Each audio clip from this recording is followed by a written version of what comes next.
This is an SS100 as well. It wasn't owned by Dave Garraway, but this is about as close to its original configuration as you could possibly get. The reason why it's named the SS100 is, first of all, the company was originally known as Swallow Sidecars. I mentioned that earlier. And the 100 is its claimed speed capability, and maybe more than claimed verified speed capability, which 100 miles an hour, the ton, the century mark, was the absolute ultimate in performance pre-war. May I throw in one small correction? Please. This is an SS90, and it predates the SS100. So its claimed speed is 90 miles an hour. 90 miles an hour. This, you're right, it was built by SS Cars Limited. It really is the father of the SS100. Really? So visually, how can you tell one from the other? Okay, I was going to say they are essentially the same exterior dimensions. You will note on this car the front wings, the fenders, from the apex of the wheel is fairly straight down to the running board. If you look at an SS100, it's a more gentle curve. It comes down. Gotcha. Okay. The other prominent difference is you see the spare wheel is inlaid in the joint made by the rear fenders. On the SS100, which like our green car over here, this gas tank is moved back. The wheel mounts directly to the gas tank, so you've got more room on the inside of the car. Are the wheelbases the same? Wheelbases are the same. The predominant difference in the SS100 has a standard or SS Jaguar engine, which came out in 1936. This is 35. It has a standard engine, still built for SS cars. This is a flathead 6. The SS100 is an overhead valve 6. Very Can we take a look at the engine? We have to explain to people what standard was. Okay, Standard was an automobile manufacturing company that initially provided the chassis to SS Cars, chassis and engines to SS Cars Limited, and they built cars, as you see, like these, on that Standard chassis. Now, Standard also built the Triumph later on. Later on, that's correct. Yeah, Standard Triumph became, the company became Standard Triumph. How long have you had the car? I found the car disassembled in 5-horse stables in Western Wales in 1994. After 2 restores, the restoration was completed in 2009, and I imported it to the U.S. How do you find it in 5 different barns in the UK? Well, the 5 stables. It basically was, 4 stables in one barn. How did you find? But Well, actually, I had been looking for one for a number of years. I had actually corresponded with the owner. In about early 1980s, I had made him an offer for parts, which he declined. I successfully tricked him into waiting another 15 years so I could pay him 4 times as much and think I got a great deal. So it was the guy had run the car in hill climbs. He had basically stripped it. He was going to restore it. He had collected a lot of spare parts and all in the interim. And he just moved it, from place to place when he moved. What made you want this car so badly that you were willing to wait all that time and then spend more money than you originally wanted to? Well, the money thing is different. You pay what the market. If you want to get something, you pay what the market dictates. I really wanted it because it was so rare. There were only 23 of these built. And depending on whose figures you believe, approximately 17 of the original cars exist today. This is a factory color. I've got documentation from Jaguar Heritage Trust, which documents matching numbers on the engine, gearbox, and the color of the car. So we had it put back as original as we could. I have to ask about the color because it looks very close to a French racing blue. Was that it? It's very close. It's Bugatti blue. By the way, I knew pretty much is French racing blue. Well, French blue, what's called French blue, that they ran on the French national race cars, is a little shade lighter than this. This is, but nuances. By the way, I thought originally when I saw it all the way across the lawn, I thought it might be a Bugatti because of the color, and then obviously figured out it wasn't very quickly. But I do love the color; it's gorgeous. Well, that was I had initially when I bought it, I was going to have it restored in black. Yeah. And my restorer just absolutely refused to paint it black, and he said, "Well, let me paint it. If you don't like it, then we'll redo it." When I saw it painted, I said, "No, that's the color. It's got to be that color." Can we take a look at the engine? Yes. That would be great. Thank you. I'll hold the microphone. Yeah, absolutely. Matt, the chat is going nuts about this car. They think it's just absolutely stunning, and it absolutely is. I mean, I think the color is what makes all the difference, because there are others like it, very close to it, and yet this is really amazing. Again, as we said, as you were saying, flathead engine as opposed to overhead valve. That means side valves, 6-cylinder, and like a Model A, the distributor comes out from the top. That's correct. It has a manual spark advance. That's the apparatus you see. You note it's the bottom of the distributor. Mm-hmm. Goes here down.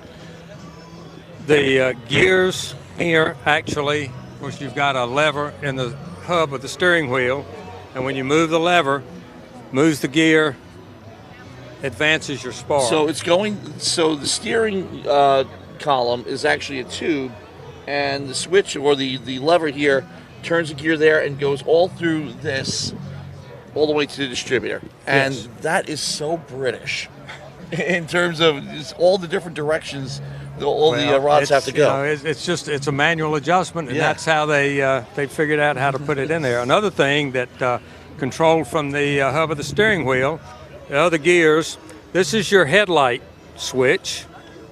So obviously wiring coming out to the headlamps, and to go from low beam to high beam, little motor turns this rod, this gear turns, that turns, and so a lot of work. a lot of work. A couple questions. One thing, first of all, Ferguz says, thanks for streaming this interesting car show. This is awesome. Thank you so much. Thank you for the kind words. It means the world to us. Dusty Hailstorm says that this is a gorgeous dashboard, and I want to get to that in a minute.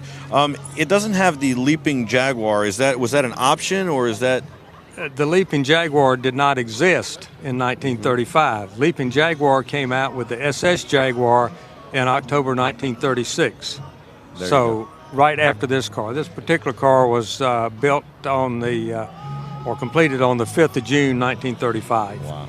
And do you drive it? Back and forth from my garage to my trailer, and from my trailer to a show site, and once in a while around the neighborhood just to keep the battery charged. Do you like driving it around the neighborhood? I like driving it, but it's not terribly comfortable. Can you take us through the dashboard and the interior? Certainly. That's my Speedo with the, over on this side, tack here. There's no real red line on the tack. You just have to guess. You know when it's wound up too tight, just by the noise. Okay, we have the windscreen wiper switch here, ammeter,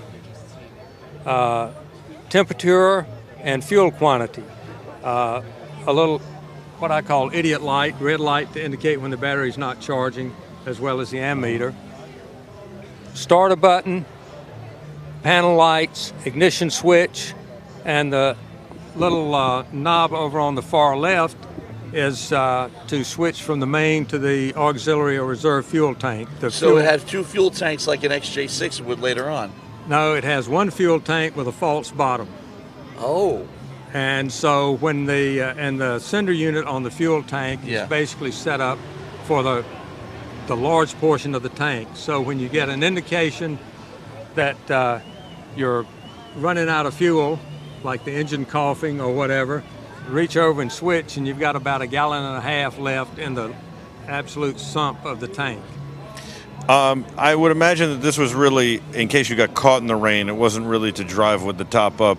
I would imagine the windows are canvas as well. Is that correct? Yes, I've got the... you've got it all laid out here, I've with got the toolkit. Look at that toolkit. Yeah, I've got the windscreens. I got that, yep. But this was designed to drive without the top. It's basically an open two-seater. Right, yeah. Yeah, and so, if you get inclement weather, you can put the top up, put the windscreen on or the side screens on. They fasten with the little levers on the inside of the door, and you won't be quite as wet as if you didn't have them on, but you're going to be wet. You know what? I'll take this from you. Yep, and you can put it back down. Thank you. Look at that toolkit. That is stunning as well. Is it possible to ask you to start it? Would that be possible? I don't know if they want us to here or not. Oh, does it matter? It doesn't matter. You're good. We've been starting them all day. Is that a 3-speed, by the way? 4. 4-speed. Let Wow. me give you that. Yes. Yeah. All right. So how about that, Matt? We're going to hear it start up. Again, showing you stuff and giving you the sights and sounds you wouldn't see anywhere else. Who's going to start this up for you? This is amazing. Not only that, I've never seen one of these before. I'm sure very few other people. I definitely watching haven't. it. And Dusty Hale says that it's a beautiful restore job, and I agree. It looks like it's a little challenging to get into, too. Suicide doors.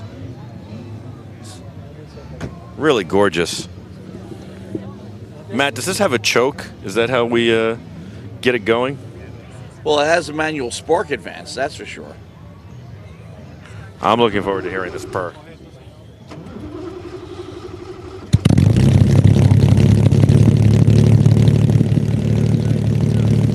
It does have a manual choke. Oh, it's underneath. Okay. That is gorgeous. Absolutely gorgeous. Wow. Stunning. I like this, Matt. I like the way the Jaguar sounds. It sounds. Even the It does have that SS. low sound, almost like a flathead Ford low rumbly sound. Listen to that idle. Yeah. Yeah.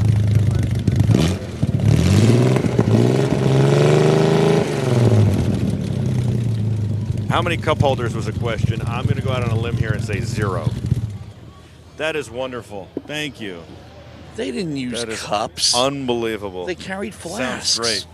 Ha, how many flask holders? Do you wear the, well, you wouldn't wear that. I guess you would have worn that back in the day, the goggles to drive. You can wear them. You can wear them. They fit. They are repro aviator goggles, which the windscreen actually folds down. The logic of the day was that if you fold the windscreen down and just use the aero screens, it's more aerodynamic. When in fact that's not the case. Yeah. We should definitely point this out to the cameras. These are the screens that you use with the windscreen folded down that you would use in racing. And obviously less frontal area, less drag. But here's another thing. Why separate front seats are called bucket seats? Look at this. Shaped like a bucket. Well, you got to put the drive shaft somewhere. Yeah. And there it is. Right on top. This is stunning. I thank you so much for taking us through the car and sharing the experience with us. The viewers are just blown away. This is something special. Thank you so much for sharing it with us. You know those goggles, you said they're aviator goggles. I can imagine an RAF pilot driving one of these things, back and forth to base during the Battle of Britain or just during the war in general. And this is a fighter pilot's car. Well, thank you. That's a special compliment to me. I flew fighters in the U.S. Air Force for 27 years. Which ones? F-4s, A-10s. Thank you so much. Thank you for your service, number one. But F4s, really? In Vietnam? Yep, 3 combat tours. Thank you. That's great. So Thank you for your service. Thank you very much for your interest. I've certainly enjoyed this. Thank you. It's been great.